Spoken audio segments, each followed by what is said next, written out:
कुठं सरकारची भूमिका काय त्याचा सारासार सगळा विचार करून अनेक पलीकडच्या मुंबईच्या बाजूनही अलीकडे येण्यासाठी आम्ही सांगितलेलं आहे आणि मराठी त्या ताकदीने धावून येतील.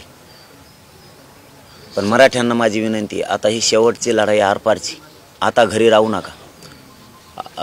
जे मुंबईला येणार आहेत ते सोबत चला, जे पाठीमागून येणार आहेत ते 26 तारखेला या.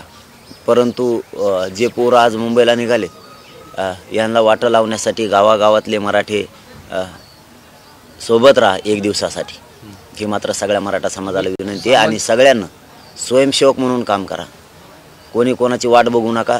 प्रत्येकानं स्वयंसेवक बघा, आपल्या आजूबाजूला कोणी काही केलं नाही पाहिजे याची काळजी सगळ्यांना घ्या. कोणी उद्रेक जाळपोळ करायचा प्रयत्न करेन त्याला उचलून पोलिसाच्या गाडीत टाकून द्या, कारण ही जबाबदारी आपली. सगळ्यांना शांततेत चालायचं आहे, कोणी कोणाच्या वाहनाला धक्का लागू देऊ नका, कोण आपल्यापासून कोणाला दुखापत होईल याची काळजी घ्या. आपलं हातरायचं पांघरायचं सगळं जेवणाचं साहित्य सोबत ठेवा, फक्त शांततेत चला, गाड्यामध्ये अंतर ठेवून चला, शांततेत राहा. कोणी दारू व्यसन असं काही कोणी करायचं नाही, कोणी वाद या पायी चालताना रॅलीत करायचं नाही. सगळ्या नियमाची काळजी घेऊन आपले मराठ्याचे आपण आपले भाऊ येते एकमेकाचे म्हणून कोणी कोणाविषयी राग व्यक्त करायचा नाही, सगळ्यांनी एका लाईनीत चालायचं. सामंजस्याचं म्हणाले, काल संध्याकाळपर्यंत किंवा आत्ता या क्षणापर्यंत राज्य सरकारकडून काही चर्चा झालेली आहे का? काही तुम्हाला बोलणं झालंय का तुमच्याशी? नाही, काय बोलणं झालेलं नाही, काय नाही. आणि बोलण्याची काय आवश्यकता बी नाही, बोलणं झालं पण नाही, काय आवश्यकता पण नाही. आम्हाला काय म्हणायचं त्यांना माहिती आहे, काय चर्चा आहे हे पण माहिती आहे.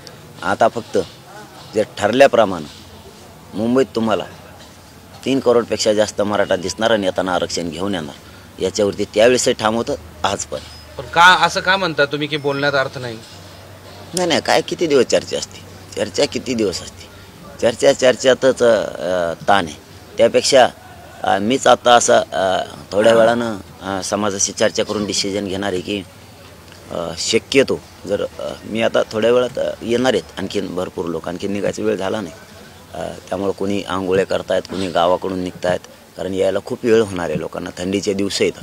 त्यामुळे मी आल्यावरच विचार घेणार आहे. शक्यतो इथूनच मुंबईपर्यंत आमरण उपोषण करत जायचं, हे शक्यतो मी समाजाला आता विचारून निर्णय घेणार आहे की इथूनच आमरण उपोषण करतच मुंबईपर्यंत जायचं. हे फार मोठं विधान आहे तुमचं की इथून तुम्ही उपोषण करतच जाणार, म्हणजे काय ते जरा सांगा आम्हाला. कारण शेवटी आता समाजासाठी जीव अर्पण केला तर मुंबईत गेल्यावर तर करायचंच आहे.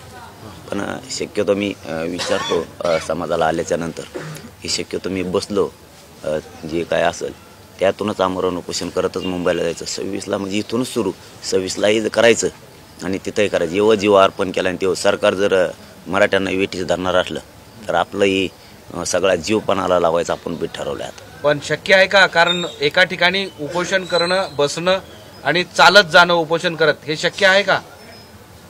ते आता गाडा घेऊ आम्ही किंवा मग काय करता येईल ते करू, पण समाज शेवटी मोठा आहे आणि या समाजाच्या न्यायासाठी सरकार जाणून बुजून जर मराठ्यांच्या नोंदी सापडल्या असून मराठ्यांना आरक्षण देणार नसेल तर कुठंतरी जीवाची बाजी लावून जीवावर उद्धार होऊन या गोरगरिबांच्या लेकराला मोठं करण्यासाठी आपल्याला एक टोकाचं पाऊल, गोरगरिबांचे मराठ्यांचे लेकरं मोठं करण्यासाठी आपल्याला कुठंतरी टोकाचं पाऊल उचलावं लागणार आहे.